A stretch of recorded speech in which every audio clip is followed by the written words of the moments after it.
आज हम एक ऐसे त्योहार की बात करने वाले हैं जो सिर्फ एक उत्सव नहीं बल्कि जीने का एक पूरा का पूरा दर्शन है। ये है सरहुल और ये हमें कुछ ऐसा सिखाता है जो हम शायद भूल चुके हैं कि जंगल कोई संसाधन नहीं बल्कि हमारा ही परिवार है। चलिए इसी सवाल से शुरू करते हैं। ये एक सवाल ही सरहुल की पूरी आत्मा को हमारे सामने रख देता है। यह हमें एक ऐसी दुनिया की झलक दिखाता है जहां इंसान और प्रकृति दो अलग अलग चीजें नहीं हैं बल्कि एक ही परिवार का हिस्सा हैं। तो सबसे पहले ये समझते हैं कि सरहुल आखिर है क्या। देखिए, ये झारखंड में मनाया जाने वाला एक बहुत ही जीवंत, एक बहुत ही वाइब्रेंट उत्सव है। और ये शुरू कब होता है? जब साल यानी सखुआ के पेड़ों पर नए नए फूल खिलते हैं। एक तरह से ये वसंत का, नए जीवन का स्वागत है। तो जब पतझड़ की लंबी खामोशी के बाद पेड़ों पर नई कोपलें फूटती हैं, सखुआ के फूल खिलते हैं, तो ये एक सिग्नल है।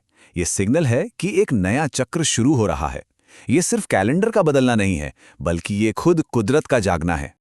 अच्छा, अब इस उत्सव की थोड़ी और गहराई में उतरते हैं, क्योंकि सरहुल सिर्फ फूलों के खिलने का जश्न नहीं है। इसके पीछे एक बहुत ही गहरा, एक बहुत ही खूबसूरत फलसफा छुपा हुआ है। सोचिए, ये विचार कितना सुंदर है। आदिवासी समाज की यह मान्यता है कि जब सूरज यानी हमारा पिता और धरती हमारी माँ, इन दोनों का मिलन होता है तभी दुनिया में नया जीवन पनपता है। ये एक प्राचीन कहानी लगती है, लेकिन असल में इसमें गहरा वैज्ञानिक सच भी छुपा है। अब ये देखे, ये बात वाकई कमाल की है। हजारों साल पहले जब विज्ञान की मोटी मोटी किताबें नहीं थीं, तब भी आदिवासी समाज ये समझता था कि सूरज की रोशनी, पानी और मिट्टी, ये सब मिलकर ही जीवन बनाते हैं।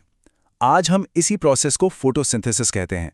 फर्क बस इतना है कि उन्होंने इसे किताबों में पढ़ा नहीं बल्कि जी कर समझा था। तो सरहुल की परंपराओं के पीछे सिर्फ फिलॉसफी ही नहीं है बल्कि एक बड़ा ही ठोस वैज्ञानिक लॉजिक भी है। ये एक तरह का, जिसे हम कहते हैं, ट्रेडिशनल नॉलेज सिस्टम है जो पीढ़ियों से चला आ रहा है। ये सवाल सोचने पर मजबूर करता है ना कि क्या सरहुल के रीति रिवाज असल में प्रकृति को बचाने का, उसे कंजर्व करने का दुनिया का सबसे पुराना मॉडल हो सकते हैं। चलिए देखते हैं कैसे। जैसे सरहुल से पहले शिकार पे पाबंदी होती है। क्यों? ताकि जानवरों को उनके ब्रीडिंग सीजन में, उनके प्रजनन काल में कोई परेशान न करे। कच्चे फल नहीं तोड़े जाते ताकि वो पूरी तरह पक सकें। देखिए, ये नियम किसी कानून की किताब से नहीं आए हैं। ये समाज का खुद पर लगाया गया एक अनुशासन है जो सदियों से पर्यावरण का संतुलन बनाए हुए है। और ये देखिए, ये कितना सरल लेकिन कितना असरदार विज्ञान है। पवित्र जगह पर पानी के दो घड़े रखे जाते हैं। अगर अगली सुबह घड़े में पानी कम हो गया तो इसका मतलब है कि हवा में नमी कम है, हवा सूखी है, तो बारिश कम होगी। और अगर पानी का स्तर वैसा ही है तो मतलब हवा में नमी है और बारिश अच्छी होगी। हवा की नमी पर आधारित मौसम की इतनी सीधी साधी भविष्यवाणी। तो सरहुल सिर्फ प्रकृति के संरक्षण के बारे में नहीं है। ये दर्शन समाज के पूरे ताने बाने को भी एक आकार देता है। और इस आकार के केंद्र में है साझा करना और समुदाय की भावना। ये छोटी सी कहानी बहुत कुछ कह जाती है। डॉक्टर मिंज बताते हैं कि बचपन में जब वो लोग मछली पकड़ते थे तो उसका एक हिस्सा उन घरों में भी भेजा जाता था जो साथ नहीं गए थे। क्यों? क्योंकि मान्यता ये थी कि नदी किसी एक इंसान की नहीं है, वो तो पूरे समुदाय की है, उस पर सबका हक है। ये स्लाइड पारंपरिक और आज की आधुनिक दुनिया के बीच का फर्क साफ साफ दिखाती है। जहां पारंपरिक सोच में संसाधन पूरे समुदाय के होते हैं, वहीं आज की व्यवस्था हर चीज को मुनाफे के लिए एक व्यक्तिगत संपत्ति में बदल देती है। तो डॉक्टर मिंज की ये बात बहुत अहम है।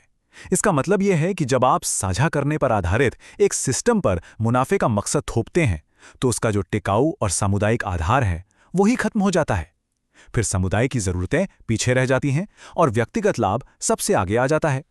तो सवाल उठता है कि यह सदियों पुराना ज्ञान आज की दुनिया के लिए इतना जरूरी क्यों है, खासकर तब जब हम क्लाइमेट चेंज जैसी इतनी बड़ी, इतनी गंभीर चुनौतियों का सामना कर रहे हैं। और देखिए, अब पूरी दुनिया इस बात को मान रही है। यूएन जैसी बड़ी बड़ी संस्थाएं भी ये मानती हैं कि जिन जंगलों और संसाधनों को आदिवासी समुदायों ने सदियों से सहेज कर रखा है, वही आज हमारे ग्रह के स्वास्थ्य के लिए फेफड़ों का काम कर रहे हैं। लेकिन यहाँ एक बहुत गंभीर चेतावनी भी है। डॉक्टर मिंज बताते हैं कि कई वैज्ञानिक मानते हैं कि हम एक पॉइंट ऑफ नो रिटर्न पर पहुंच चुके हैं। मतलब हमने प्रकृति को इतना नुकसान पहुंचा दिया है कि अब उसकी पूरी तरह से भरपाई करना शायद मुमकिन ना हो। तो अंत में ये सवाल हमारे सामने खड़ा है, अगर आज का मॉडर्न विकास हमें प्रकृति से दूर ले आया है, तो क्या सरहुल जैसा प्राचीन ज्ञान हमें वापस प्रकृति के पास जाने का रास्ता दिखा सकता है? सरहुल हमें याद दिलाता है कि जीने का एक और तरीका भी है, संघर्ष का नहीं, बल्कि संवाद का, सह अस्तित्व का। शायद भविष्य का रास्ता खोजने के लिए हमें अपने अतीत की ओर देखना ही होगा। और ये एक ऐसा विचार है जिसे हम नज़रअंदाज नहीं कर सकते।